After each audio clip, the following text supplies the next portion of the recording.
Good morning students, आपका मैं फिर से स्वागत करता हूं अपने यूट्यूब चैनल वीर फिजिक्स क्लासेस में। आज हम बात करेंगे 12th क्लास के फिजिक्स यूनिट नंबर 9 का बी चैप्टर, जिसका नाम है सेमीकंडक्टर डिवाइसेस। तो बच्चों, इससे पहले हम सेमीकंडक्टर डिवाइसेस के बारे में डिस्कस कर चुके हैं कि पीएन जंक्शन डायोड है वो क्या होता है, कैसे वो वर्किंग करता है, उसकी कैरेक्टरिस्टिक्स क्या हैं, इनके बारे में हम डिस्कस कर चुके हैं इस चैप्टर में। और आज की इस वीडियो में बहुत इंपॉर्टेंट टॉपिक लेके आए हैं कि PN junction diode as a rectifier. ये बहुत इंपॉर्टेंट आर्टिकल है, मोस्ट इंपॉर्टेंट आर्टिकल है।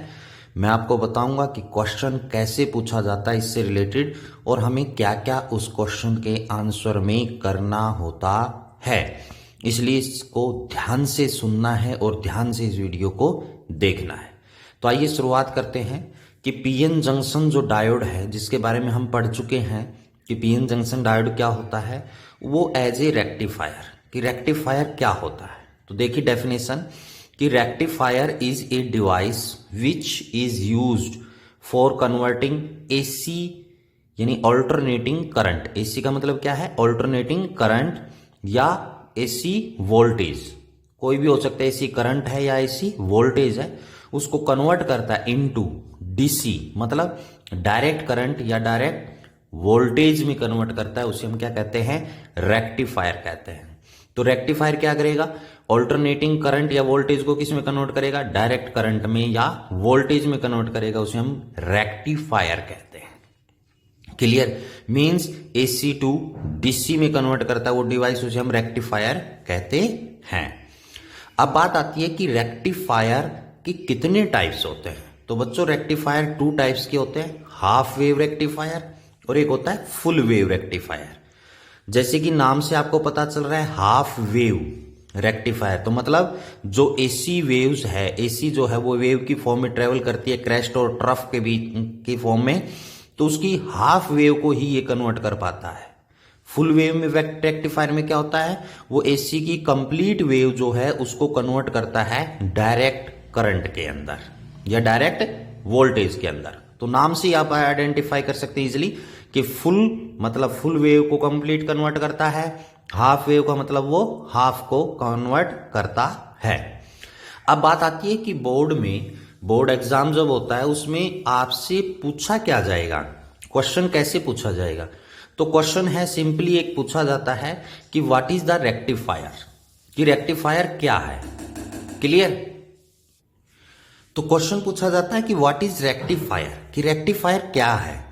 क्लियर, और उसके बाद पूछा जाता है कि कोई भी रेक्टिफायर का एक टाइप, जो ज्यादातर टाइप पूछा जाता है वो पूछा जाता है फुल वेव रेक्टिफायर के बारे में, कि what is full wave rectifier and what is the input and output wave form. ये जरूर पूछा जाता है कि इनपुट और आउटपुट वेव फॉर्म क्या होगी, मतलब एसी की हम इनपुट वेव है वो क्या देंगे और हमें आउटपुट में क्या मिलेगा, वो वेव डायग्राम बनाकर आपने दिखाना पड़ता है। वो जरूरी है। कुछ बच्चे क्या करते हैं, उस डायग्राम को नहीं बनाते, तो वहां पर मार्क्स हैं वो कट जाते हैं। तो फुल वेव रेक्टिफायर पूछे या हाफ वेव, कोई भी आपसे पूछ सकता है, लेकिन मोस्ट इंपोर्टेंट जो है वो फुल वेव रेक्टिफायर है। क्लियर, तो रेक्टिफायर की डेफिनेशन पूछे तो आपने ये लिखना है, चाहे वो फुल वेव हो चाहे वो हाफ वेव हो। अब ये वर्क कैसे करता है इसके बारे में भी हम डिस्कस करेंगे। जैसे कि हमने पढ़ रखा है कि फॉरवर्ड बायस जब होता है डायोड फॉरवर्ड बायसिंग में, तो उसका लो रेजिस्टेंस होता है, और जब डायोड रिवर्स बायसिंग में होता है तो हाई रेजिस्टेंस बन जाता है। क्लियर, तो उसी के बेस पर ये जो रेक्टिफायर है वो वर्क करता है। तो मैंने दोनों रेक्टिफायर आपके सामने हैं, वो बनाऊंगा मैं हाफ वेव और फुल वेव, ताकि आप इजीली उसके अंदर डिफरेंशिएट कर सकें, आपको पता चल सके कि दोनों में डिफरेंस क्या है। क्लियर, तो आइए शुरुआत करते हैं हाफ वेव रेक्टिफायर में। तो सबसे पहले हाफ वेव रेक्टिफायर बनाने हैं, आपने सर्किट डायग्राम बनाना है। क्लियर, तो उसके लिए क्या है, और वही आपने एग्जाम में लिखना है, कंस्ट्रक्शन में लिखना है आपने। क्लियर, तो यहां पर सबसे पहले हम क्या करते हैं कि एसी इनपुट देंगे। क्या देंगे, एसी इनपुट देंगे through the step down transformer. जैसे ये आपके पास प्राइमरी कॉइल है, प्राइमरी कॉइल P1 है। क्लियर, इनपुट यानी इसके थ्रू हम एसी की इनपुट देंगे, ये एसी की इनपुट देनी है। एसी का क्या है, आपकी वेव फॉर्म सिंबल है एक प्रकार से, यहां से एसी की इनपुट देनी है। ये प्राइमरी कॉइल है, जैसे आपने ट्रांसफॉर्मर पढ़ा हुआ है। और इसके बाद यहां पर ये सेकेंडरी कॉइल है। क्लियर? तो ये स्टेप डाउन ट्रांसफॉर्मर हो गया। क्यों? क्योंकि प्राइमरी में आपके P1 में क्या है, नंबर ऑफ टर्न्स ज्यादा है, और P2 जो है उसके अंदर आपके पास नंबर ऑफ टर्न्स जो है वो क्या है, ज्यादा है। क्लियर? इसको चाहे P1 मान लीजिए या P मान लीजिए, जैसे ये सेकेंडरी इसलिए हम इसको S1 मान लेते हैं। S किससे रिप्रेजेंट करते हैं, S1 से। ऊपर वाले को S1 से, नीचे वाले को S2 से, इसी प्रकार इसको P2 से। क्लियर? ये प्राइमरी कॉइल होती है और ये क्या होती है, सेकेंडरी कॉइल। क्लियर हो गया? तो प्राइमरी और सेकेंडरी। और ये ट्रांसफॉर्मर कैसा बनाया है मैंने, स्टेप डाउन ट्रांसफॉर्मर बनाया है। क्योंकि आपको पता है 4th यूनिट में आपने पढ़ा हुआ है एसी जो के अंदर ट्रांसफॉर्मर। क्लियर? तो अगर जैसे प्राइमरी में नंबर ऑफ टर्न्स कम है, सेकेंडरी में ज्यादा है, तो स्टेप अप होता है। ये स्टेप डाउन ट्रांसफॉर्मर है। ऊपर के एंड को P1 S1, नीचे को P2 एंड S2। क्योंकि यहां पर आप वर्किंग लिखेंगे तो आप इजिली लिख सकते हैं। इसके बाद बच्चों यहां पर ये ट्रांसफॉर्मर हो गया स्टेप डाउन। इसके बाद यहां पर एक डायोड लगाया जाता है बच्चों। क्या लगाया जाता है, डायोड, जिसमें आपको पता है ये एंड डायोड का क्या कहलाता है, P, और ये एंड आपका क्या कहलाता है, N कहलाता है। क्लियर? जो कि जिसको हम P की साइड को पॉजिटिव और N की साइड को नेगेटिव रिप्रेजेंट करते हैं। क्लियर? इसके बाद यहां पर एक आगे इनपुट हो गया, आउटपुट ली जाती है। तो आउटपुट जो है यहां पर एक रेजिस्टेंस के थ्रू आउटपुट है वो ली जाती है यहां पर। क्लियर? यहां पर ये क्या है, R रेजिस्टेंस है। इस R रेजिस्टेंस के थ्रू, दोनों एंडों के थ्रू यहां से हम आउटपुट लेते हैं। क्या लेते हैं, आउटपुट। क्लियर? इन दोनों से क्या आएगी आपके पास, आउटपुट आ जाएगी। यहां से हम क्या देंगे, इनपुट देंगे। क्या देंगे, इनपुट। क्लियर? ये आपके पास हो गया circuit diagram half wave rectifier का। क्लियर? अब इसकी इनपुट और आउटपुट वेव फॉर्म बनानी है। तो जैसे इनपुट वेव फॉर्म जो होती है वो हम डिस्कस कर लेते हैं पहले। आउटपुट है वो फिर वर्किंग में करेंगे। इनपुट कहां से दी जाएगी, यहां से हम क्या देंगे, इनपुट। क्या देंगे, इनपुट देंगे। तो इनपुट है वो एसी की वेव फॉर्म होगी, और इनपुट में एसी की वेव फॉर्म आपको पता है इस प्रकार, ये एसी की इनपुट है, एसी वेव फॉर्म है। क्लियर? यहां से आपके पास एसी की इनपुट है, वो वेव फॉर्म ये होगी। इसको हम क्रेस्ट, इसको हम ट्रफ बोलते हैं। ये पॉजिटिव होता है और ये नेगेटिव होता है। क्लियर? यहां से 0 से यहां तक। क्लियर? यहां पर तक क्या होता है, पॉजिटिव हाफ साइकिल होता है। यहां से यहां तक क्या है, नेगेटिव हाफ साइकिल। फिर से क्या आएगा, पॉजिटिव हाफ साइकिल। फिर से क्या आएगा, नेगेटिव हाफ साइकिल आएगा। क्लियर? कोई प्रॉब्लम? तो यहां से यहां पर आपके पास 0 से यहां तक आपका हाफ साइकिल होता है। यहां पर आपके पास कंप्लीट साइकिल होता है, नेक्स्ट हाफ होता है। क्लियर? यहां पर आपके पास π/2 टाइम पीरियड होता है। यहां पर आपके पास पाई होता है कंप्लीट 180 डिग्री। क्लियर? यहां पर 90 डिग्री होता है। क्लियर हो गया? ये एक इनपुट वेव फॉर्म है जो आपको एग्जाम में बनानी होती है। अब प्रोसीजर करना क्या है और कैसे ये वर्क करता है उसके बारे में डिस्कस करते हैं। तो मान लीजिए स्टार्टिंग में लिखना है आपने कि let us consider initially this positive half is as a input. किसकी फॉर्म में है, पॉजिटिव हाफ साइकिल किस में है, इनपुट में है। तो आपको पता है, मान लीजिए यहां पर आपने मानना है जस्ट कि P1 this is negative and P2 initially positive. Opposite होगा आपके पास, ये नेगेटिव है तो ये क्या होगा, पॉजिटिव। क्लियर? तो P1 ये पॉजिटिव है तो S1 आपके पास पॉजिटिव, ये नेगेटिव है तो S1 आपके पास क्या आएगा, पॉजिटिव, और S2 आपके पास क्या आएगा, नेगेटिव। ये फर्स्ट हाफ के लिए है बच्चों। किसके लिए, फर्स्ट हाफ, 0 से π/2 तक फर्स्ट पॉजिटिव हाफ गया था इसके अंदर। तो P1 नेगेटिव माना और S1 क्या हो जाएगा, पॉजिटिव, अपोजिट होगा। एंड में भी ये अपोजिट होगा, ये नेगेटिव है तो ये पॉजिटिव। क्लियर? तो ये पॉजिटिव हाफ साइकिल का है। तो मान लीजिए इनिशियली ये S1 क्या है, पॉजिटिव है। क्लियर।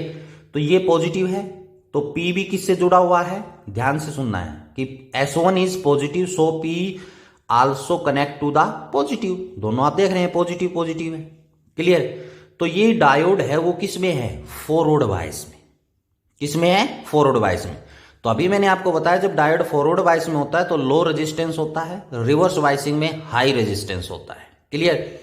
तो इस फर्स्ट हाफ के लिए आपके पास ये डायोड किस में है, फॉरवर्ड बायस। तो आप लिखेंगे कि let us consider P1 is negative and S1 is positive, so this diode is in forward bias and in forward bias there is a low resistance and we get the output. तो यहां से हम, ये output है, तो यहां से हम आउटपुट वेव फॉर्म बनाएंगे। यहां पर स्टेप बाय स्टेप हम बात करते हैं। तो पॉजिटिव हाफ साइकिल गया, तो यहां से हमें क्या मिली बच्चों, आउटपुट मिली। क्या मिली, आउटपुट। क्यों मिली, क्योंकि ये डायोड किस में है, फॉरवर्ड बायस के अंदर। क्लियर। इसके बाद क्या होगा कि नेक्स्ट हाफ आएगा नेगेटिव साइकिल। तो नेक्स्ट हाफ आएगा तो यहां पर ये पोलरिटी क्या होगी, चेंज होगी। तो यानी जो नेगेटिव था वो आपके पास क्या बन जाएगा, पॉजिटिव, और जो पॉजिटिव था वो आपके पास बन जाएगा नेगेटिव, यानी पोलरिटी क्या होगी, चेंज। क्लियर। तो ये पॉजिटिव है, ये क्या हो जाएगा, नेगेटिव, और ये नेगेटिव है तो ये टर्मिनल क्या हो जाएगा, पॉजिटिव हो जाएगा। क्लियर। अब इस केस के अंदर नेक्स्ट नेगेटिव हाफ साइकिल के लिए ये जो आपके पास है डायोड, ये रिवर्स बायस में हो गया बच्चों। किसमें हो गया, रिवर्स बायस में, क्योंकि ये नेगेटिव और ये क्या है, पॉजिटिव। फॉरवर्डिंग आपको समझाई थी, बायसिंग के बारे में हमने डिस्कस किया था। तो ये रिवर्स बायस में हो गया, तो ये क्या हो गया, हाई रेजिस्टेंस होगा, जिसकी वजह से आपको आउटपुट नहीं मिलेगी, इसलिए ये ब्लैंक रह जाएगा। क्या रह जाएगा, ब्लैंक रह जाएगा। क्लियर। फिर से एसी की क्या जाएगी, नेक्स्ट पॉजिटिव हाफ साइकिल जाएगा, फिर से पोलरिटी चेंज करेगा। तो यहां पर P1 है वो क्या हो जाएगा बच्चों, नेगेटिव। P1 एंड है वो क्या हो जाएगा, नेगेटिव। P2 एंड क्या हो जाएगा, पॉजिटिव। ये पॉजिटिव और आपका ये एंड क्या हो जाएगा, नेगेटिव, क्योंकि एसी है वो कंटिन्यूसली अपनी पोलरिटी क्या करती है, चेंज। तो आपके पास फिर से ये डायोड किस में हो जाएगा, फॉरवर्ड बायस में। तो आपको क्या मिलेगी, आउटपुट मिलेगी। तो ये गैप छोड़कर आपने यहां पर इसकी आउटपुट दिखानी है।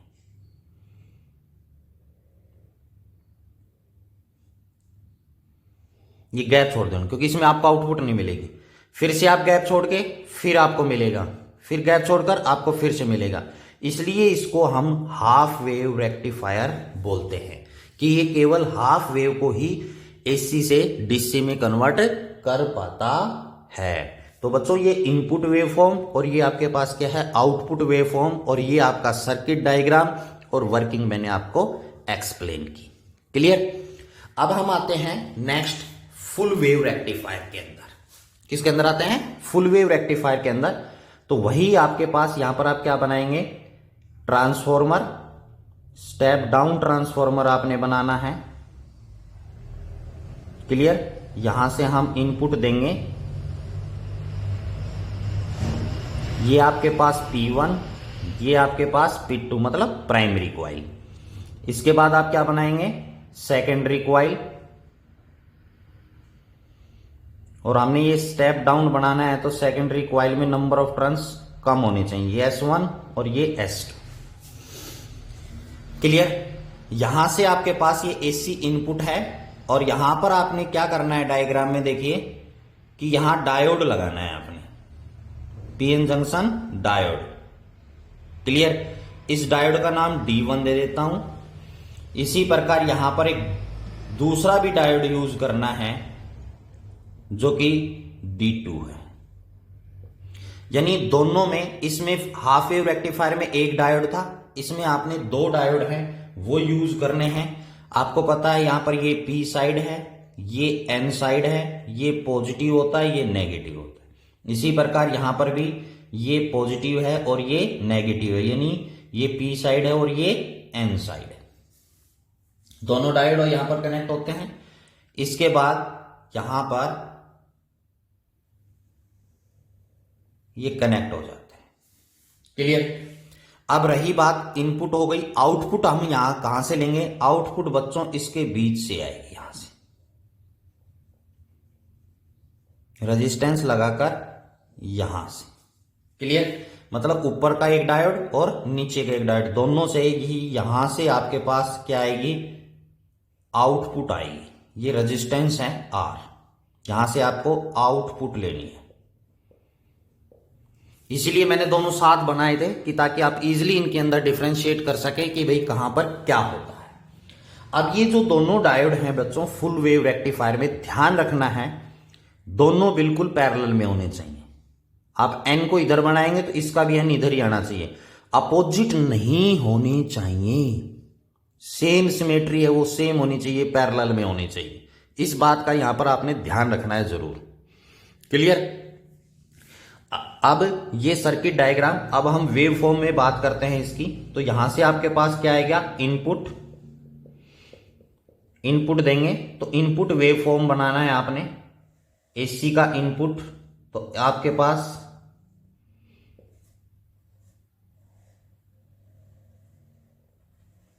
ये आपके पास एसी इनपुट की फॉर्म में जाएगी।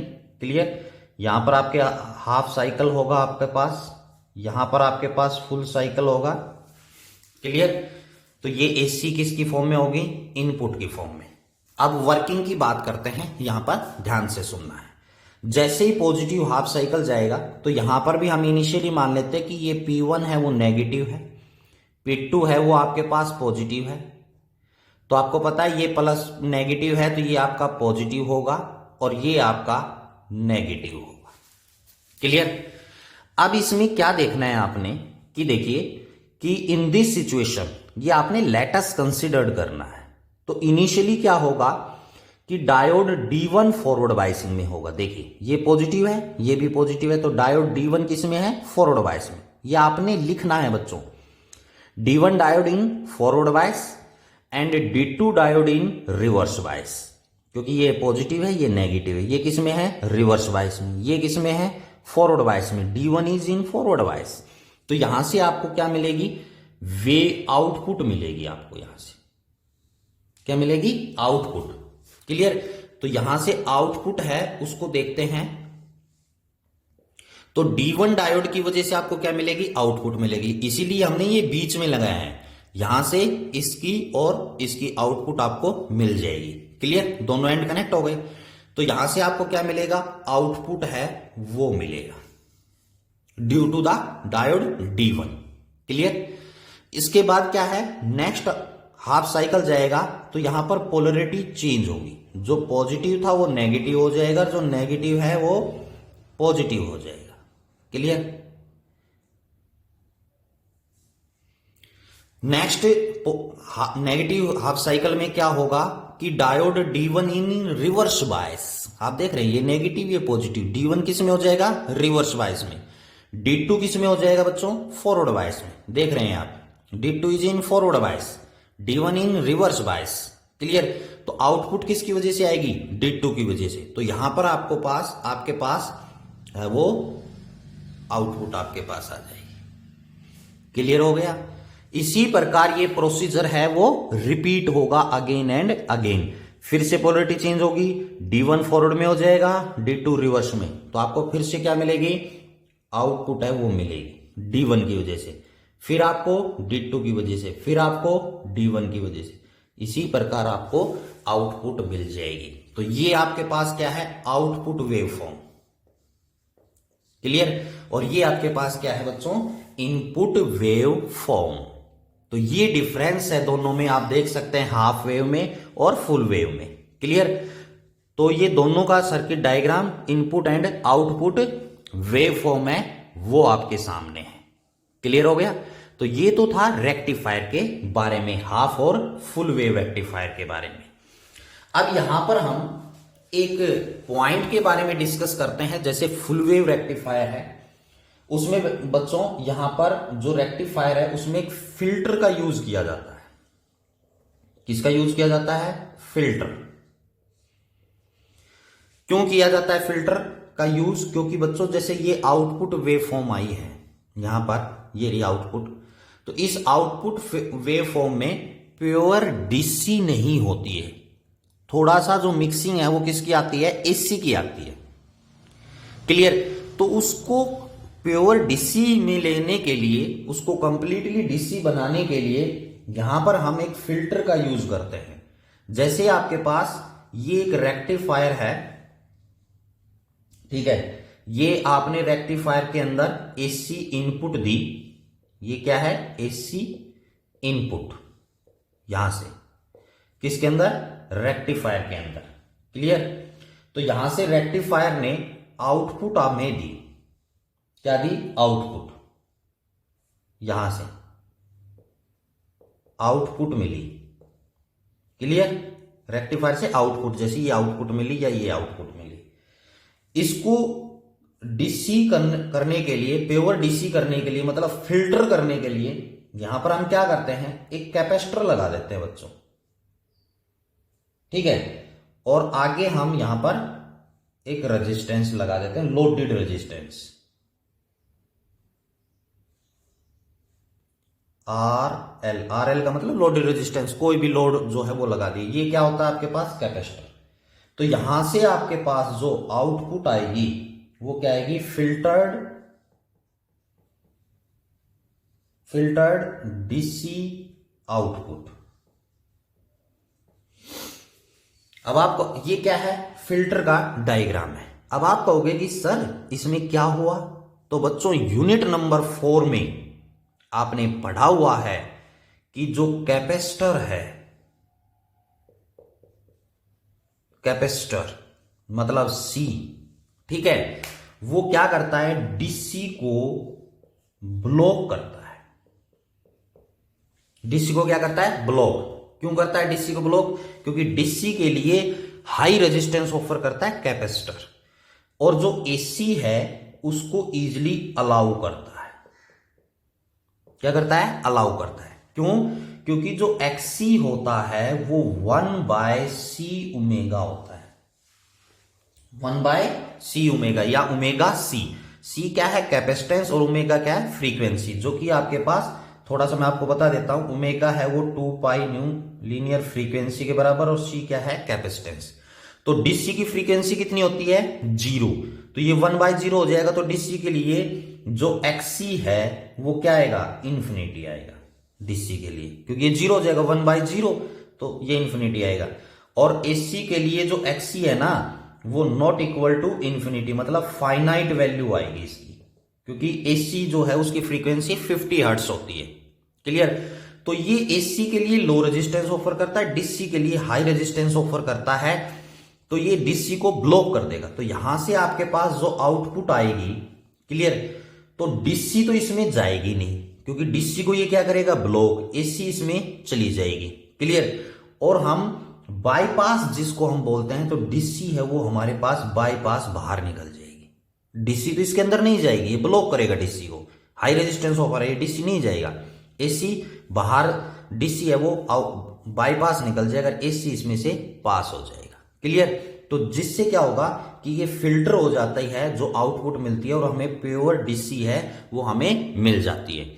इसलिए यहां पर एक फिल्टर का यूज किया जाता है, और वो फिल्टर क्या है, ये आपके पास एक फिल्टर है, क्लियर हो गया।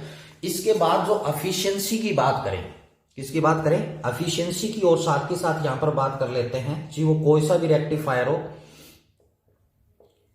एफिशिएंसी की बात करें, आपको पता है एफिशिएंसी को ईटा से डिनोट किया जाता है। एफिशिएंसी वो किसके बराबर होती है, आउटपुट डीसी, मतलब आउटपुट तो डीसी मिलेगी आपको, आउटपुट डीसी पावर जो आपके पास है upon input AC power. Input में हम क्या देंगे, एसी, तो ये आपको क्या आएगी, AC power multiply by 100, multiply by क्या हो जाएगा, 100, क्लियर। तो ये क्या आएगी, एफिशिएंसी इस प्रकार हम निकाल सकते हैं, क्योंकि आउटपुट में तो आपको डीसी मिलेगी, इनपुट में आपको क्या दे रहे हैं, एसी दे रहे हैं, क्लियर। तो ये जो एफिशिएंसी है हाफ वेव रेक्टिफायर के लिए, हाफ शॉर्ट फॉर्म में लिख रहा हूं, हाफ वेव रेक्टिफायर के लिए ये जो एफिशिएंसी होती है ये लगभग 40.6% के आसपास होती है, क्लियर। और जो फुल वेव रेक्टिफायर होता है, फुल वेव रेक्टिफायर, उसकी एफिशिएंसी अप्रोक्सीमेटली 81.2% के बराबर होती है। किसके बराबर होती है? 81.2% के बराबर होती है। तो हाफ वेव है तो नेचुरली इसकी एफिशिएंसी कैसी होगी? हाफ हो जाएगी। और फुल वेव है तो इसकी एफिशिएंसी क्या हो जाएगी? डबल हो जाएगी, क्योंकि ये हाफ वेव को ही कन्वर्ट कर पाता है, ये फुल वेव को कन्वर्ट कर देता है। तो एफिशिएंसी भी हाफ वेव की क्या आएगी? हाफ आएगी, और फुल वेव की फुल वेव आएगी। क्लियर? तो बच्चों ये आपके पास कंप्लीटली किसके बारे में था? रेक्टिफायर के बारे में था, फुल वेव रेक्टिफायर और हाफ वेव रेक्टिफायर। इसकी वर्किंग के बारे में हमने डिस्कस किया, circuit diagram, input and output wave form. इसी प्रकार फुल वेव का circuit diagram, input wave and output wave form है।